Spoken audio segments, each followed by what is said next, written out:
नमस्कार, मैं श्यामगिरी। आप देख रहे हैं टीएफडी इंडिया न्यूज 24। टीएफडी इंडिया न्यूज 24 में आप सभी दर्शकों का स्वागत है। प्रधानमंत्री मोदी ने बैठक बुलाई। बैठक बुलाकर फंस गए क्या मोदी?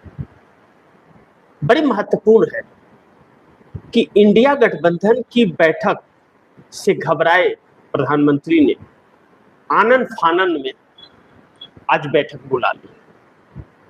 बैठक कितना सफल होगा, नहीं होगा, यह बड़ी महत्वपूर्ण है। लेकिन इस बैठक में सभी मुख्यमंत्री शामिल होंगे एनडीए गठबंधन के।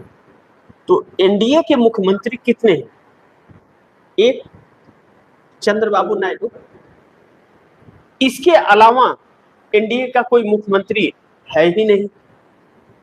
एनडीए गठबंधन के अंदर एक ही मुख्यमंत्री, उस शख्स का नाम चंद्रबाबू नायडू है और कोई है ही नहीं एनडीए गठबंधन में मुख्यमंत्री, बाकी सब भारतीय जनता पार्टी के। दूसरी चीज बड़ी महत्वपूर्ण है कि एनडीए गठबंधन में कितने सांसद हैं जो भारतीय जनता पार्टी को समर्थन दे रहे हैं, जो बैठक में शामिल होने वाले हैं। 53 सांसद मोदी सरकार को समर्थन दे रहे हैं एनडीए के, जिसमें 16 सांसद चंद्रबाबू नायडू के हैं, 7 एकनाथ शिंदे के हैं, 2 पवन कल्याण के हैं, 12 नीतीश कुमार के हैं, 2 जयंत चौधरी हैं, 1 अनुप्रिया पटेल, 1 जीतन राम मांझी, देवी गौड़ा। असम गण परिषद के पास 1 है, असम से आती है। ये टोटल 53 होते हैं। एडीएमके के भी 1 है जो गठबंधन छोड़ दिए, तमिलनाडु की। तो अब ऐसे में सिर्फ 1 चंद्रबाबू नायडू हैं एनडीए गठबंधन के मुख्यमंत्री जो उसमें शामिल होंगे, लेकिन बाकी सब जो शामिल होंगे सब भारतीय जनता पार्टी वाले होंगे बैठक। अब इस बैठक में एकनाथ शिंदे, चंद्रबाबू नायडू और नीतीश कुमार, यह 3 अहम हैं जो केंद्र में भागीदारी निभाते हैं मुख्य रूप से, जो इनके बगैर सत्ता का चल पाना इम्पॉसिबल। अब भारतीय जनता पार्टी ने जो गेम किया या जो बैठक बुलाई है, यह बैठक इंडिया गठबंधन के उस बैठक के बाद बुलाई है। और इंडिया गठबंधन ने जब बैठक का तिथि तय किया और कह दिया कि इस तारीख को हमारी बैठक होगी, उसके बाद 2 दिन के बाद यह बैठक बुलाई गई है भारतीय जनता पार्टी की। अब इस बैठक में जो एकनाथ शिंदे उप मुख्यमंत्री हैं, तो वह आएंगे या नहीं आएंगे इस पर संदेह नहीं है, वह आएंगे ही आएंगे। चंद्रबाबू नायडू जरूर आएंगे, लेकिन नीतीश कुमार नहीं आएंगे। यह हाव भाव जेडीयू का साफ झलक रहा है कि नीतीश कुमार नहीं आएंगे बैठक में। अब नीतीश नहीं बैठक में आएंगे तो फिर दिक्कत भी है। कहा जा रहा है कि नीतीश का खेल शुरू हो चुका है और वह खेल नरेंद्र मोदी को बहुत परेशान कर रहा है। भारतीय जनता पार्टी जिस तरह से टीएमसी को तोड़ने का प्रश्न किया, टीएमसी को जिस तरह तोड़ने का प्रयास भारतीय जनता पार्टी ने किया, 12 सांसदों को बैठा करके अपने मंत्री के घर पर, टीएमसी अब पूरी तरह से कांग्रेस में विलय भी करने जा रही है और कोर्ट में दावा भी हो गया है इन लोगों के खिलाफ। यूसुफ पठान फिलहाल तो कह रहे हैं कि मैं भाजपा में नहीं जा रहा हूं, अमित शाह का फोन आया था मेरे पास, लेकिन दिल्ली आ रहे हैं। वह पलट गए हैं या पलटने वाले हैं, लेकिन अभी तक नहीं पलटे हैं। कहा जा रहा है कि यूसुफ पठान और 6 सांसद, 7 सांसद वापस हो रहे हैं। लेकिन भारतीय जनता पार्टी यह सब कर रही है। क्यों कर रही है, इस पर भी हम लोग चर्चा करेंगे, जो बहुत जरूरी है। लेकिन नीतीश कुमार बैठक में नहीं आ रहे, इसका क्या मतलब? पिछले 2 से 3 दिनों में जो बिहार में राजनीति गर्माहट है, पहले उपेंद्र कुशवाहा के बयान को सुन लीजिए आप दर्शक, कि उपेंद्र कुशवाहा जो एनडीए गठबंधन का हिस्सा है, उन्होंने कहा क्या।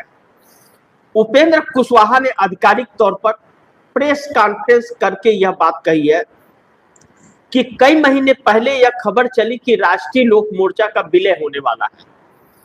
कुछ मीडिया चैनलों में यह खबर चली और तारीख की भी घोषित कर दी गई थी। खबर ऐसा कहा जा रहा था कि सब कुछ तय हो चुका है और महज औपचारिक बाकी है, मगर ऐसा कुछ भी नहीं था। आप 100% इस बात को लेकर के आश्वस्त रहिए कि राष्ट्रीय लोक मोर्चा का अस्तित्व किसी एक पद को लेकर खत्म नहीं होगा। दुनिया की कोई भी ताकत ऐसा नहीं कर सकती। उपेंद्र कुशवाहा प्रमुख है RLM।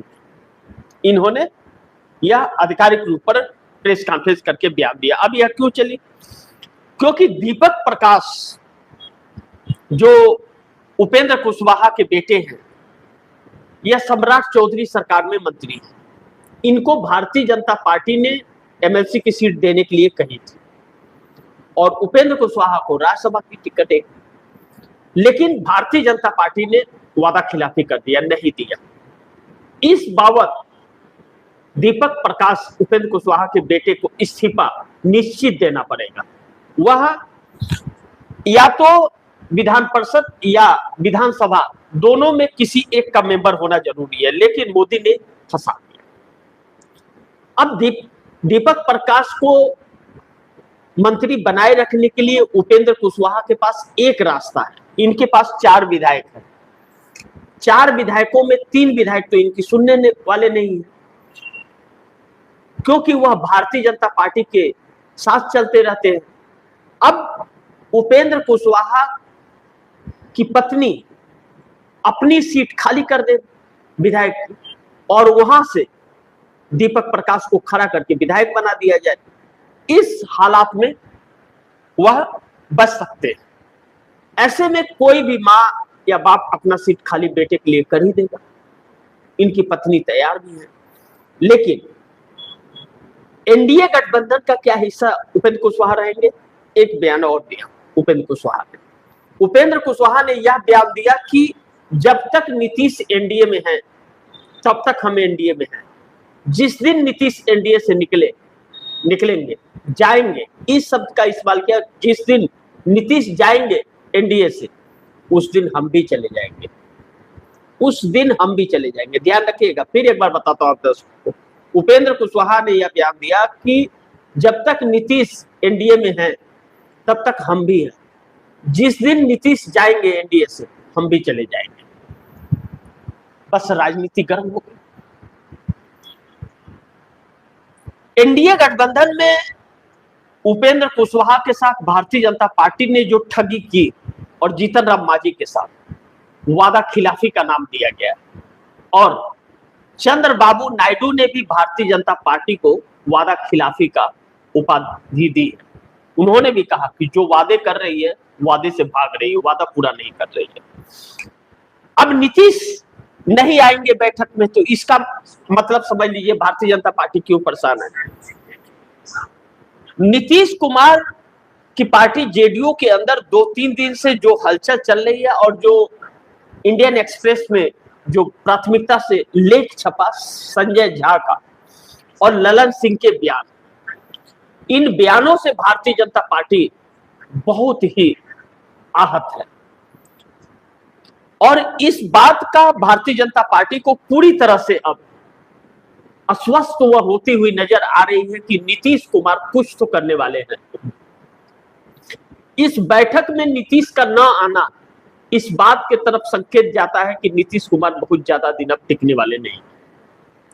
और कांग्रेस के पक्ष में संजय झा का लेख में जिक्र होना और बार बार कई बार होना इस बात का संकेत देता है कि इंडिया गठबंधन से नजदीकी अब बढ़ गई। लेकिन इंडिया गठबंधन एक कहां है? इंडिया गठबंधन एक है कहां? इंडिया गठबंधन तो एक है ही नहीं। अब इंडिया गठबंधन एक नहीं है या है, इसका थोड़ा जिक्र किया जाए, आप दर्शक ही डिसाइड कर लेंगे। इंडिया गठबंधन के अंदर ममता पूरी तरह से टूट चुकी है, तोड़ी जा रही है। कितनी पार्टी बचेगी, कितनी नहीं बचेगी, यह अभी देखने वाली बात है, क्योंकि भारतीय जनता पार्टी पूरी तरह से ममता बनर्जी की पूरी पार्टी को खत्म करना चाहती है, पूरी 100% ममता को जीरो करना चाहती है। अब ममता को कांग्रेस का सहारा है, लेकिन जो 12 वहां पहुंच गए थे पाटिल के घर पर, वह तो बागी हो चुके हैं। अब उन्होंने 20 का जो नाम बताया, उस 20 में 6 सिग्नेचर फर्जी है, 6 फर्जी सिग्नेचर किए गए, इस बात का खुलासा हो रहा है। अब ऐसे में हाई कोर्ट और सुप्रीम कोर्ट, हाई कोर्ट में पिटीशन पड़ चुका है, सुप्रीम कोर्ट बाकी है। अब स्पीकर ने कहा है कि अभी तक हमें कोई भी लेटर नहीं मिला, साफ कहा है, 20 हो या 10 हो या 12 हो, कोई भी लेटर नहीं मिला है स्पीकर की तरफ। यानी कि जो लेटर दिखाया गया था वह फर्जी था, मीडिया में जो लेटर चला वह फर्जी था, लेटर नहीं गया है, बल्कि 6 फर्जी सिग्नेचर जो लेटर जारी किया था उसमें 6 फर्जी है। यहां पर फंस रही है कोकली। अब ऐसे में भारतीय जनता पार्टी का दांव खराब हो रहा है। भारतीय जनता पार्टी ने सोचा नहीं था, इसका लीडर कौन बन रहा है, ममता बनर्जी, काकोली घोष इसका लीडर बन रही है। काकोली घोष बहुत बुरी तरह से फंसने जा रहे हैं, और इनके साथ हुआ 12, यानी कि 20 नहीं है तो 2/3 नहीं हुआ, तो यह टूट करके जाना इनका संभव नहीं है, इनको मजबूरी हो जाएगी टीएमसी में ही रहना।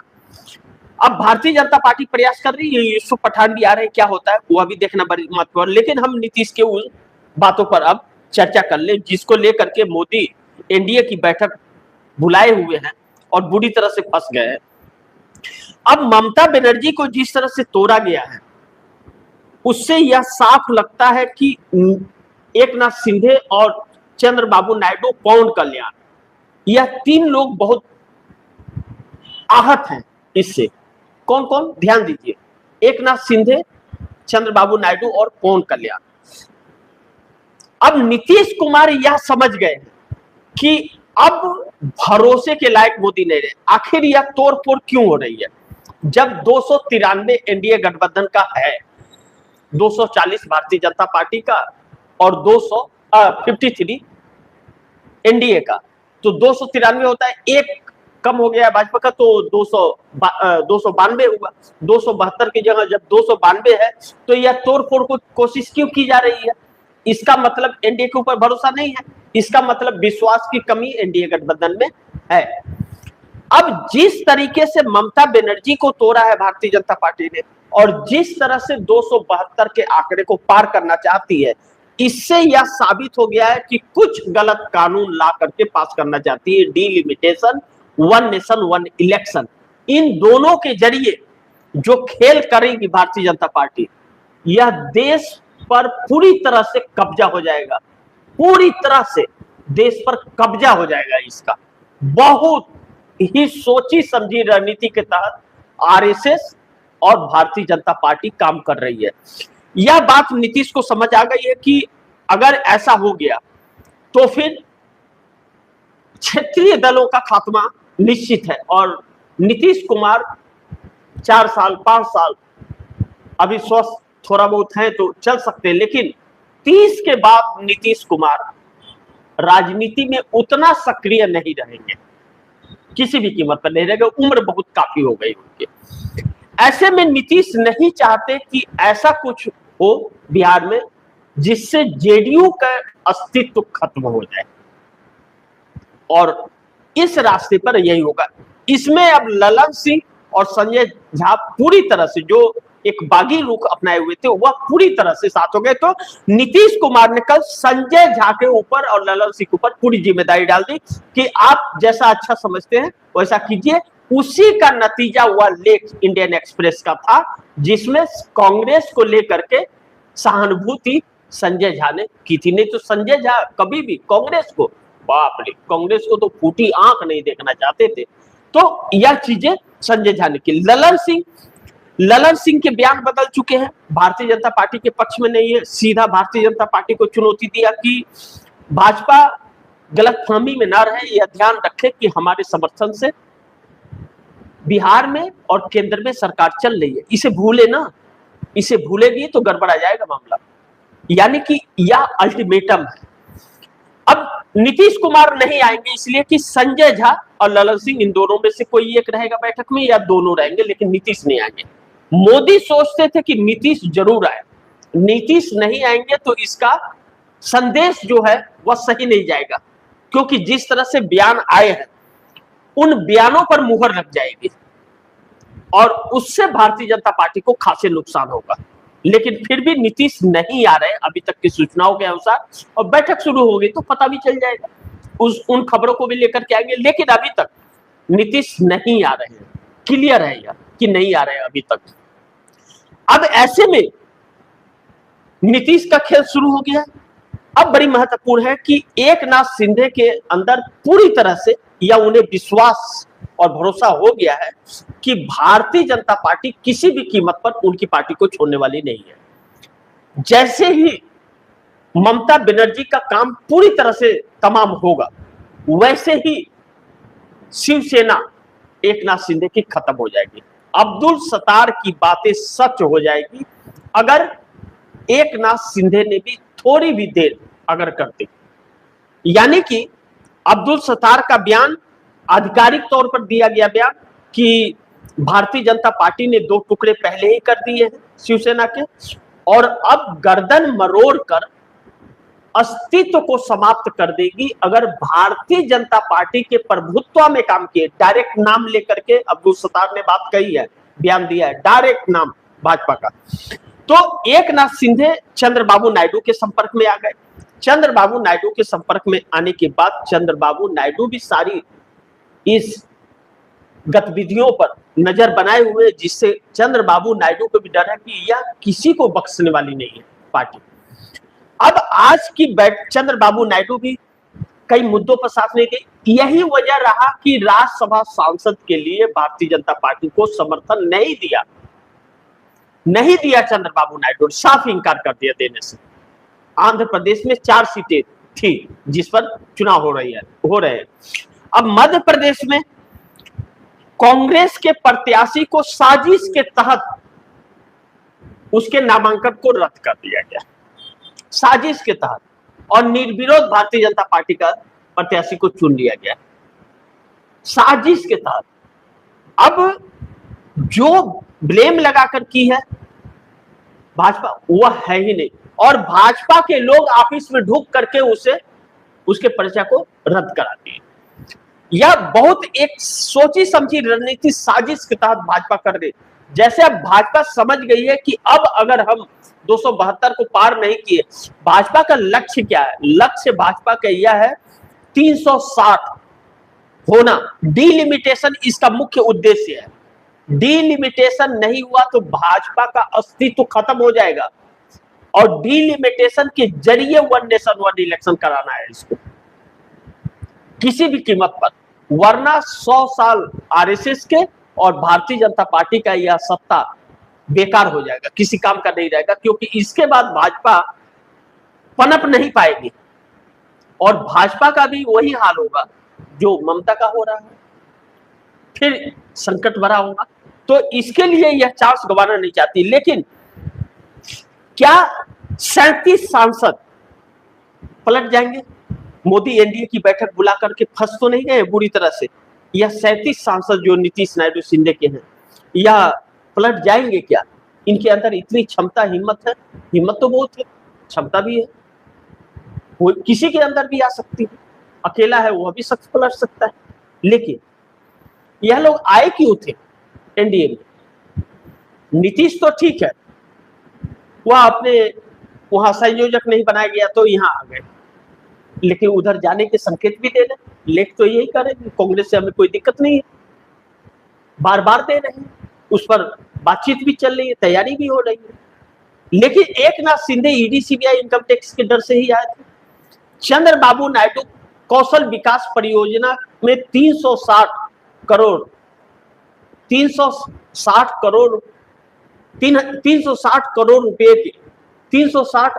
करोड़ रुपए की घोटाले के आरोप में ही तो फंसे थे, 52 दिनों तक जेल में थे। भारतीय जनता पार्टी ने उन्हें जेल से निकाला और जेल से निकाल करके गठबंधन किया।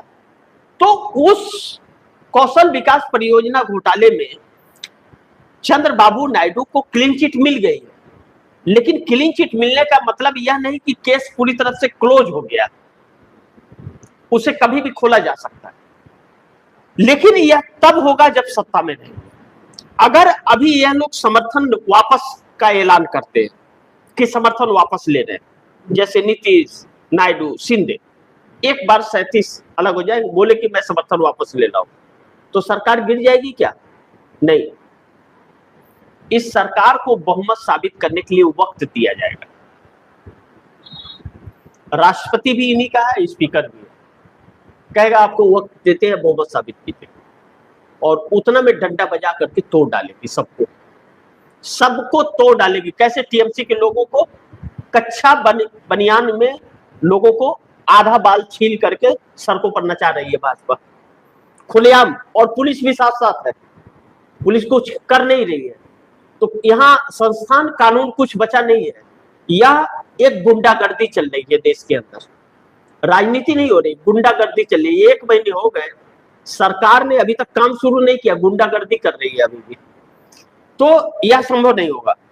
इसके लिए मानसून सत्र का इंतजार करना पड़ेगा। मानसून सत्र में अगर यह लोग एक है तो इंडिया गठबंधन एक हो, और एक जो एक नहीं है अभी, एक होकर इसे अविश्वास प्रस्ताव सरकार के खिलाफ लाना पड़ेगा।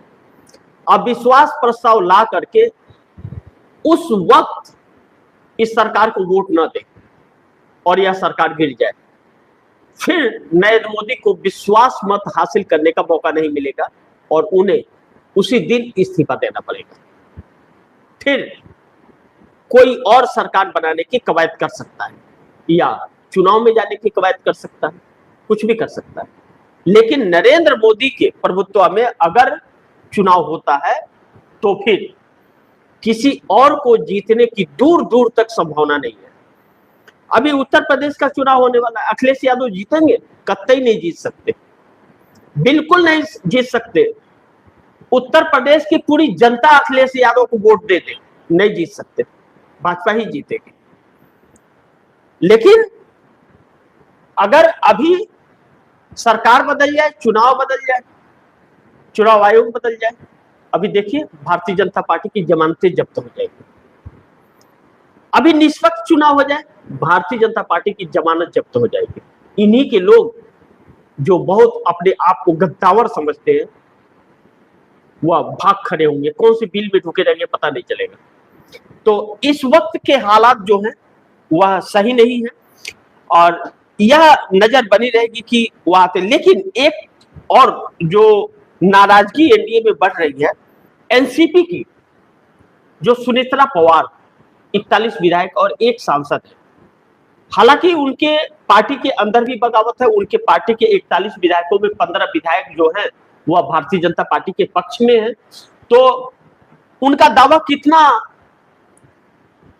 सही होगा, कितना मजबूत होगा, यह तो वक्त बताएगा। मानसून सत्र के पहले उन्होंने अल्टीमेटम दिया है भारतीय जनता पार्टी को, तो उन्होंने यह कहा है कि अगर वित्त मंत्रालय नहीं मिला तो हम एनडीए गठबंधन छोड़ देंगे।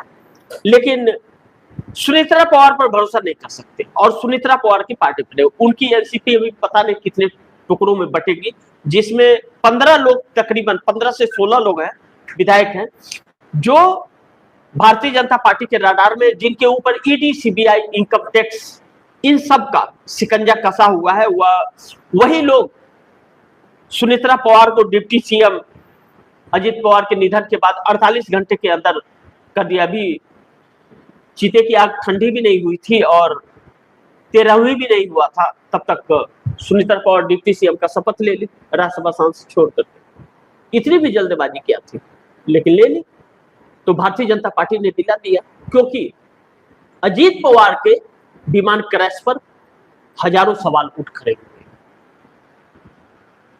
कि वह कैसे हुआ, एक सोची समझी रणनीति है, क्या है? यह एक अलग ही तस्वीर जिस पर सरकार बात ही नहीं करना चाहती और जांच निष्पक्ष हो नहीं रहा। रोहित पवार ने इसको लेकर के बहुत सारे खुलासे किए, सबूत इकट्ठे किए। उनका कहना है कि यह साजिश है, लेकिन अभी तक उस साजिश पर मुहर नहीं लगी है। जांच प्रक्रिया बहुत स्लो चल रही है और जहां इशारा हो रहा है वहां जांच नहीं हो रही है। तो अजीत पवार के पास भारतीय जनता पार्टी के गुनाहों का एक फाइल था, जिसको लेकर के अजीत पवार ने कहा कि अगर कुछ उल्टा पुल्टा करने की कोशिश की तो हम फाइल को सार्वजनिक करेंगे। अब वह फाइल में क्या था नहीं था, किसको लेकर के था, यह तो एक अनसुनी कहानी की तरह से उलझ गई है। तो अब ऐसे में सुनेत्रा पवार यह जानती है कि हम अलग होने की कोशिश करेंगे तो पार्टी हमारी जो भी बची है वो भी टूट जाएगी। तो सुनेत्रा पवार ने कहा है कि अगर वित्त मंत्रालय ने मिला तो हम एनडीए गठबंधन छोड़ देंगे। अब अगर सुनीता पवार छोड़ती है और 15 सांसद विधायक उनके टूट जाते हैं तो दिक्कत होगा। तो 41 है तो उसमें से 25 और छोड़ देंगे, भारतीय जनता पार्टी की सरकार बनी रहेगी। एकनाथ शिंदे चले भी गए तो कोई दिक्कत नहीं। दिक्कत नरेंद्र मोदी को है और सम्राट चौधरी को बिहार में, कि नीतीश हटने के बाद उपेंद्र कुशवाहा का बयान है कि हम साथ जाएंगे नीतीश के, तो जीतन राम मांझी भी जाएंगे और जीतन राम मांझी जाएंगे उपेंद्र कुशवाहा तो फिर बहुत दिक्कत में फंस जाएगी सम्राट सरकार और फंस जाएंगे दिक्कत में नरेंद्र मोदी। तो इसलिए दिक्कत नरेंद्र मोदी को है, दिक्कत राज्य की सरकारों को नहीं। तो अब देखते हैं कि बैठक में कौन आता है कौन नहीं आता है, यह देखना बड़ी महत्वपूर्ण होगा। लेकिन एक बात है कि मोदी एनडीए की बैठक बुला करके बुरी तरह से फंसे हैं और 37 सांसद का पलटेंगे, इसका कोई गारंटी नहीं कहा जा सकता। नहीं भी पलट सकते, पलट भी सकते हैं, लेकिन यह अब इनसे पूरी तरह से आश्वस्त हो गए हैं कि यह सुरक्षित नहीं है। और दूसरी चीज, नीतीश का न आना बैठक में इस बैठक के प्रभुत्व को कमजोर करेगा और कहा अब जाने लगा है कि नीतीश का खेल शुरू हो गया। लेकिन हमें अभी बैठक का इंतजार करना पड़ेगा। आज की बैठक में क्या होता है इस पर नजर बनी रहेगी। जो भी होगा खबरें आप दर्शकों तक लेकर के आते रहूंगा। बाकी आप दर्शकों की क्या राय है, क्या सुझाव है, कमेंट बॉक्स में जरूर दीजिएगा। इस खबर को ज्यादा से ज्यादा शेयर कीजिए, अपने दोस्तों को भी कहिएगा आगे शेयर करें। और आपने अगर टीएमटी इंडिया न्यूज 24 को सब्सक्राइब नहीं किया, सब्सक्राइब कर लीजिए, अपने दोस्तों को भी कहिएगा सब्सक्राइब करें। मिलते हैं अगली खबर के साथ, तब तक के लिए नमस्कार।